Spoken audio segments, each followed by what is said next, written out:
Hello, and again, welcome to the Aperture Science Computer Aided Enrichment Center. Welcome to MojoPlays, and today we are revisiting some classics and asking ourselves, why did you stop, Classic? Why did you leave us wanting more? These are 20 old-gen franchises that need a new game. Before we continue, we publish content all week long, so be sure to subscribe and ring the bell to get notified of our latest videos. Dino Crisis.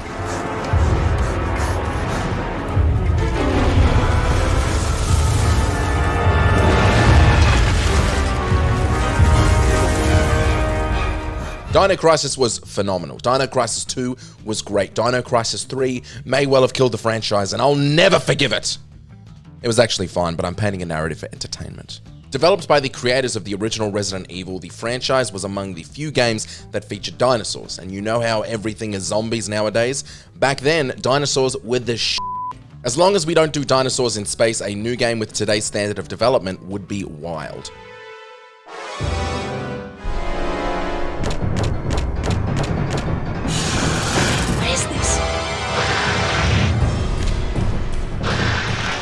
Nintendogs.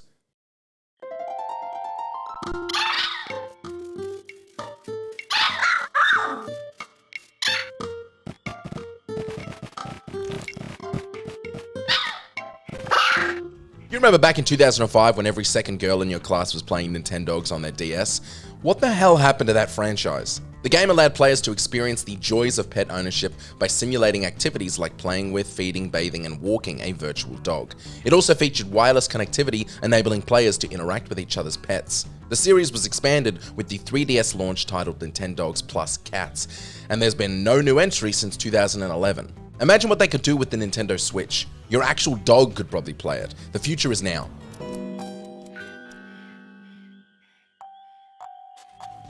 The Secret of Monkey Island. In the early 90s, graphic adventure games were immensely popular, with LucasArts arguably leading the genre. Among their string of high-quality hits, The Secret of Monkey Island and its sequels stood out as perhaps the best and most beloved. Known for its challenging puzzles and genuinely funny humor, the series became an industry icon. However, as gaming shifted towards 3D titles focused on first-person shooters and action games, the popularity of graphic adventures waned. But look at Telltale with their popularity and recent closure. There is a hole in the market for 90s kids who like to see the return of this beloved series. Golden Sun.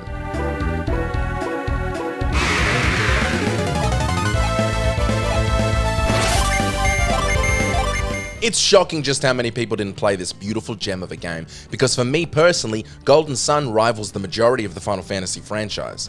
Unfortunately, it was released for the Game Boy Advance in 2001, relegating it to handheld and limiting its availability. Upon its debut, the game received widespread acclaim from critics who praised its impressive graphics, engaging gameplay, and diverse settings. It was doing some really cool things with some great gameplay concepts that could easily be adapted to a 3D open world similar to Breath of the Wild. Gex. I know what you're thinking. It's tail time.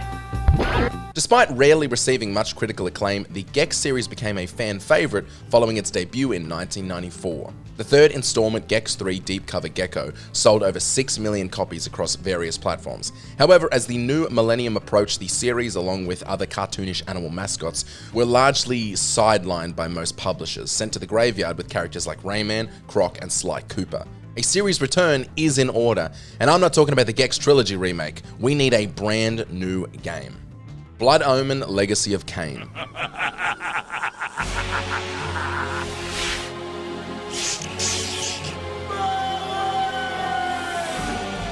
Some games just seem obvious for a new installment, but the concepts and themes that some games created in their heyday, we can only imagine what they could do today.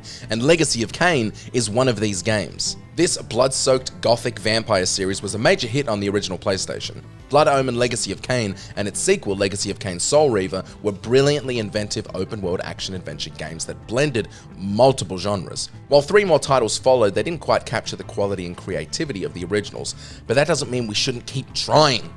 Cowards. That's impossible.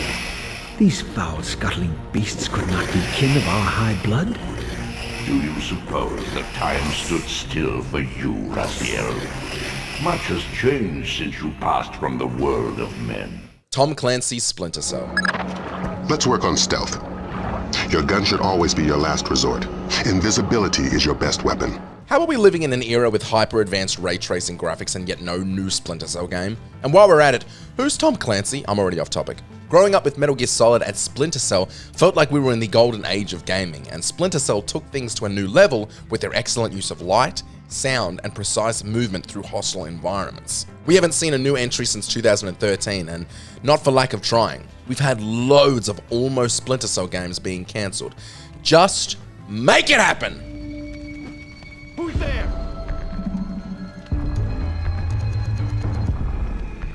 Metal Gear Solid. Now obviously Metal Gear Solid did have the final canon entry only in 2015, not including the terrible Metal Gear Survive, but that's still 9 years, and Metal Gear Solid 5 took the game in a different direction. With a remake of the best game in the series on the way, fans are craving a new entry in this classic series that takes us back to the most beloved characters in the series. After the 5th game's release, creator Hideo Kojima left Konami and established his own studio, shifting his focus to Death Stranding. But Kojima, I say this with peace and love, and I think everyone would have my back. Death Stranding. I actually love Death Stranding, I just want Metal Gear back. Sly Cooper and the Thievius Raccoonus.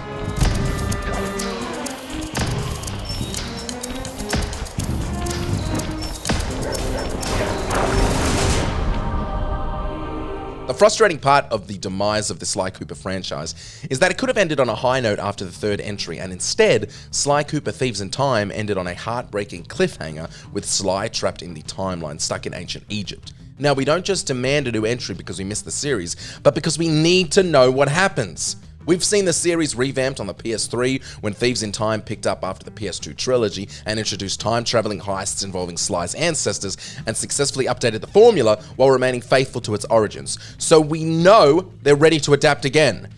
Do it! Now this is very interesting. The message you just found appears to be some sort of clue. I'll decipher it here in the van. Minecraft.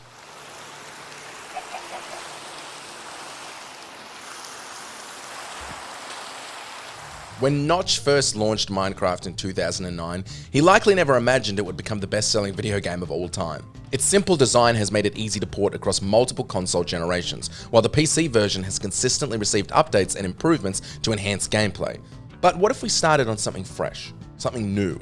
Ladies and gentlemen, I introduce the concept of Minecraft 2. Admittedly, expansion and add-ons are probably as far as this game will ever go, and for good reason. Why improve upon perfection? But we have seen established IPs with games that could just be built on and improved release sequels that move their attention. With great success. Dead Rising. And a feeling you'd show up.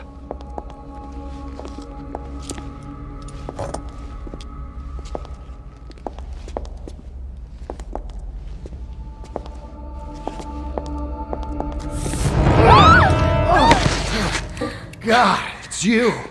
Some franchises on this list seem like they never had the chance to grow into something big.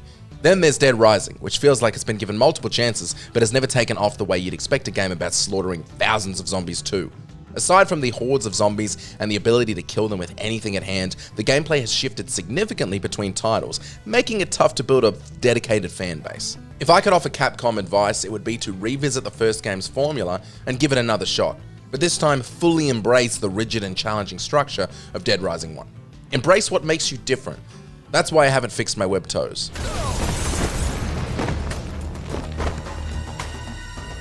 Mother. Like F-Zero, modern gamers likely know the Mother/Earthbound series best through the Super Smash Bros. Franchise. The most iconic entry is the 1994 SNES title Earthbound, which has remained a classic in the RPG genre. However, its sequel, Mother 3, never saw a Western release, despite decades of fan demand. While Nintendo might eventually add Mother 3 to their Nintendo Switch Online library, a new game in the series seems unlikely, even though the demand is clearly there. Fans even made their own sequel titled Mother 4, which was later renamed due to copyright issues. Oops. Silent Hill.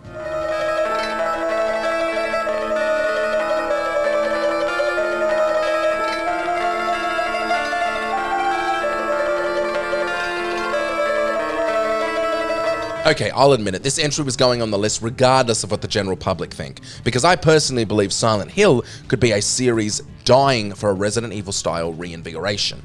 I'm just lucky the general horror community feels the same.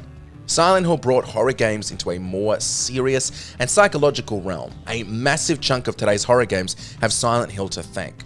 The first 3 games were outstanding, and while I appreciated the new direction in the 4th installment, the series went downhill afterwards, including a lackluster HD remaster of Silent Hill 2 and 3.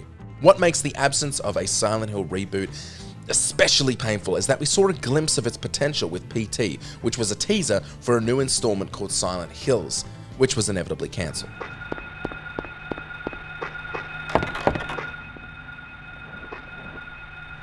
Starcraft.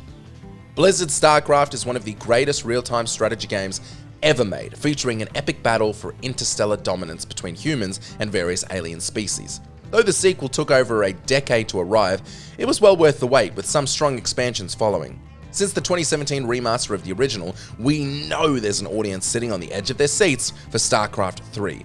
So Blizzard, cut the shit and make it happen. Final Fantasy Tactics.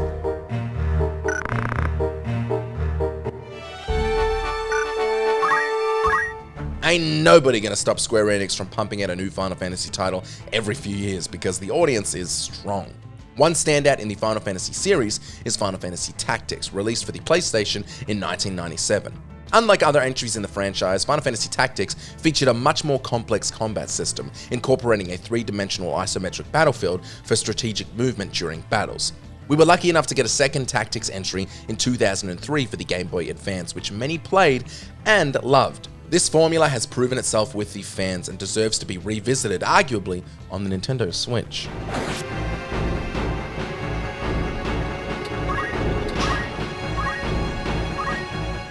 Banjo Kazooie.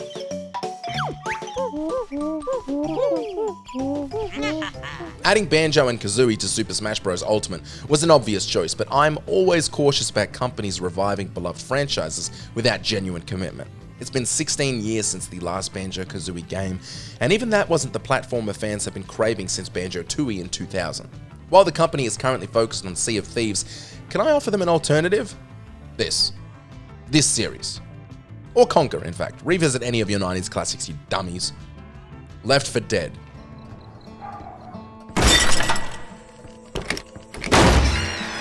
Report unusual behavior. Barricade your homes. Technically, Valve has continued to update Left 4 Dead 2 here and there, often with help from fans, but I still consider the franchise essentially dead. However, this game teaches us one very important fact. Even after things die, they can come back. Whether you are mowing down zombie hordes with friends or hunting players as special infected, the experience was a blast. It was the quintessential co-op experience for a good chunk of time, and a 3rd entry crafted carefully could be as good a co-op experience as any.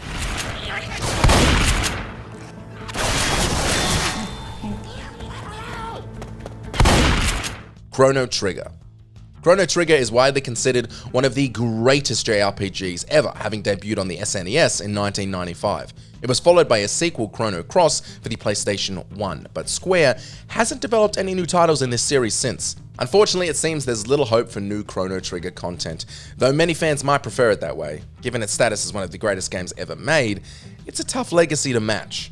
That being said, come on. Portal. Hello, and again, welcome to the Aperture Science Computer Aided Enrichment Center. 13 years. We haven't seen a new entry for this title in over 13 years, and 2 entries just don't feel right. Portal 1 set up the series for success by introducing a game style that was innovative and addictive, and Portal 2 fleshed out the world, and the story gave us a wide array of characters who made the world feel even cooler. But a 3rd entry? A prequel that shows the development of Aperture Science? There are options for this game to be brought to new fans, and some are even praying for a Half-Life Alyx style take with a VR entry.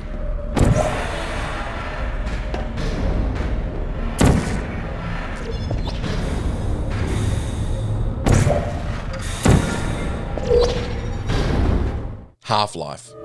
Not that I wish to imply you have been sleeping on the job. No one is more deserving of a rest, and all the effort in the world would have gone to waste until... Speak of the devil, is there any more requested 3rd entry in gaming history than Half-Life 3? I'll wait. The third installment in the franchise has become the epitome of gaming patience, seemingly in development since the release of Half-Life 2 Episode 2 in 2007. During this time, Valve has remained tight-lipped about the sequel, leaving it unclear whether the company is actively working on it. With no new announcements to the contrary, it seems players will have to wait even longer to see the conclusion of Gordon Freeman's story. And with the multiverse-style ending of the largely inaccessible Half-Life Alyx, we can only imagine how cool this game is going to be. Safe in those hard-scrabble years when we marched our sticks and cooked our first meals above a meager fire. Did you enjoy this video? Check out these other clips from MojoPlays and be sure to subscribe and ring the bell to be notified of our latest videos.